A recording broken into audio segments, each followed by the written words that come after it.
Hello and welcome to another Doctor's Assistant 1 video. Today I'm doing a review of the Doctor Who episode 1 Mile Down, written by Jenny T. Colgan, and it is the third episode in the third series of 10th Doctor Adventures. So yeah, starring David Tennant and as the 10th Doctor and Catherine Tate as Donna Noble.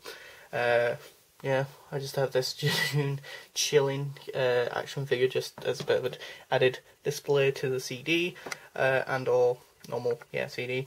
I totally forgot as well originally when I got this to change the cover to the 10th Doctor logo and all. Well, I was about to say banner. Honestly, I think art-wise for the CD, it's pretty weak. Honestly, I can actually try and get that without the glare, but yeah, it's pretty weak. Honestly, it's just as basic as it comes for a CD cover for a Big Finish audio story, in my opinion. Honestly, it's quite sad saying that though, because a lot of other covers for Doctor Who Big Finish audios are a lot more creative and a lot better, but then again, maybe it was just their artistic design to make it a bit more streamlined and less cluttered, maybe, I don't know. But you have a Judoon in the centre, then you have Donna, the Doctor, and then just this sort of blue motif with a few sort of green strands in the corners, as well as some yellowy banners and stuff. You've got BBC Doctor Who full cast audio drama, and then all the information I just mentioned earlier. On the spine you've got BBC Doctor Who 1 Mile Down 3.2, meaning it's part of the third series, and it's actually episode 2. I thought it was the third one, but it isn't. That was actually Creeping Death. Big Finish, and then you've also got, right at the top, you've got a little spirally thing at the top, which is Gallifreyan text, or Gallifreyan symbols even.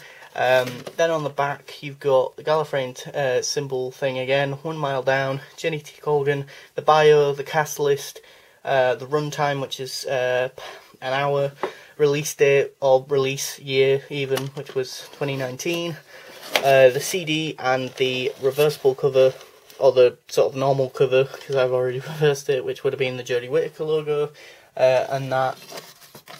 And then yeah, that's about it for the CD sort of casing. I'll go over what my overall thoughts were of the story.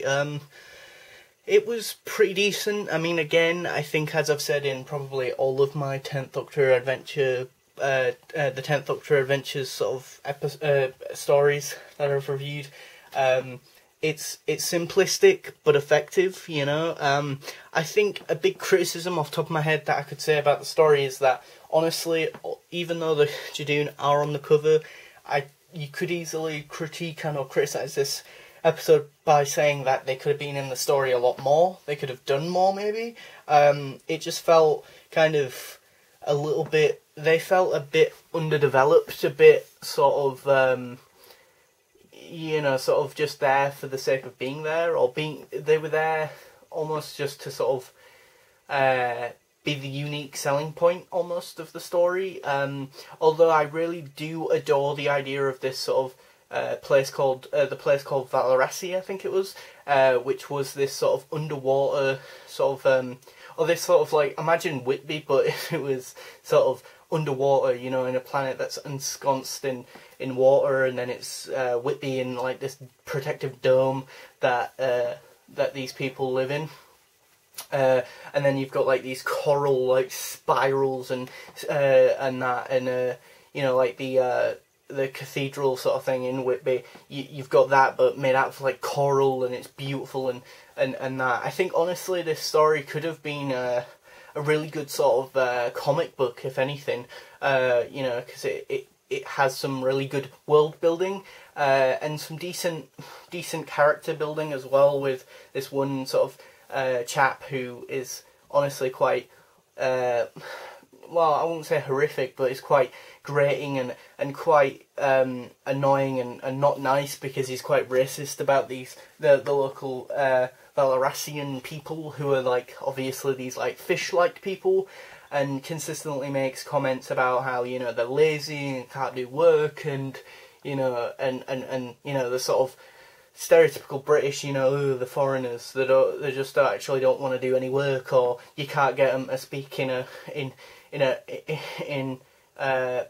you know, the proper language, you know, i.e. English, as opposed to their own native tongue, and that, and yeah, like, and that, and you know, the Doctor gets very irritated by both parties, both the people who, you know, the Valarassians, the fish people who who are really sort of don't like the humans, and vice versa, and that. And there was a bit of, actually thinking about it, a strength was there was a bit of a plot twist towards the latter end, sort of, I guess the third act you would call it, which it's weird. I didn't expect it, but also I guess if I was 110% invested in the story, I might have been like, oh, this is obviously where it's going.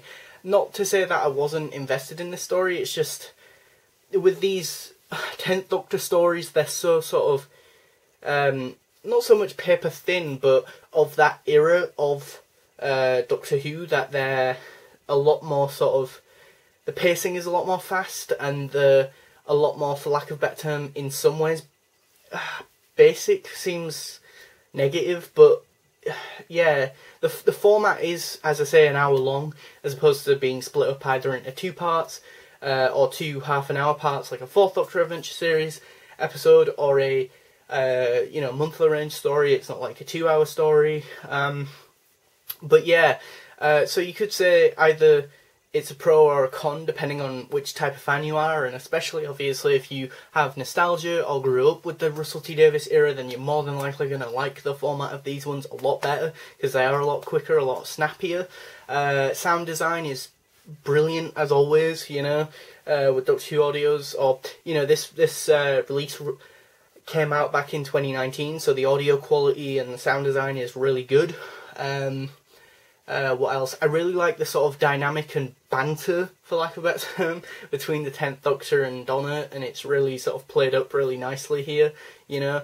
I think my only criticism of David Tennant in this story is the fact that he's so sort of expressive a Doctor, and that, and I think same with Matt Smith, that both them work better either on TV or just in comics, in my opinion, personally, because they're so physical actors, at least when they were portraying the 10th and 11th Doctors.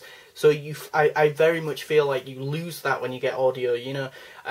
And I think you could argue maybe the 4th Doctor, Tom, is very physical and that, and was very a physical actor. Likewise with Sylvester McCoy, but I think both those two actors in particular, in contrast to David Tennant and Matt Smith, have the advantage of having a lot more distinctive, unique voices as well, which then allows them to have a strength in their respective TV era and their respective audio era, whereas unfortunately I don't feel like Tennant has that as much, although he is still really good in this, although it sounds like I just completely, you know, poo-pooed his whole performance. He was really good in this. I really enjoyed it. It felt kind of like the Doctor's daughter meets Smith and Jones, you know, with the Judoon, and it kind of felt like an episode, or a 2-part, if not a 2-part, maybe a 4-part episode of Star Wars The Clone Wars, where they were underwater and that, Anakin and Ahsoka, and they were going over quite a lot of stuff to do with these like 2 factions of like fish, like sort of aquatic species, although instead of 2 aquatic species here we have, as I say, the humans and the aquatic people of Valarassi, and then the Judoon are there, and the Judoon are stupid, as always. Honestly, I think the future of the Judoon kind of develops them, or they're a little bit more, they're quite more interesting in that episode, in my opinion, although this isn't a bad outing for the Judoon, it's just they're not actually the point of focus, which is a bit of a shame, because I feel like this episode was somewhat misleading in the marketing aspect, and therefore people like myself may have bought this predominantly because of the Judoon being on the front cover, like how I bought the Cold Fusion, was it called? Or Cold... The one with the Ice Warriors. I bought that one because of the Ice Warriors being a thing, you know, and that's why I kind of bought this one for the Judoon predominantly. And yeah, there is a... I'm forgetting the name, but there is a junior Judoon in this story who I think's adorable and really likable, really adorable. Just again wish we either had an action figure of that character or a visual again, like in a comic, you know. But again, it's nice though. You do get a sense of like how cute the junior Judoon is and how helpful and friendly and not prejudiced this character is, because of how the David Tennant and or the 10th Doctor interacts with that character.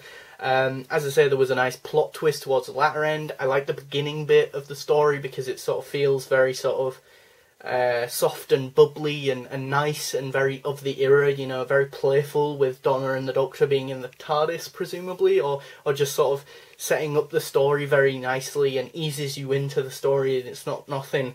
It didn't like bash you over the head with a lot of exposition or anything like that.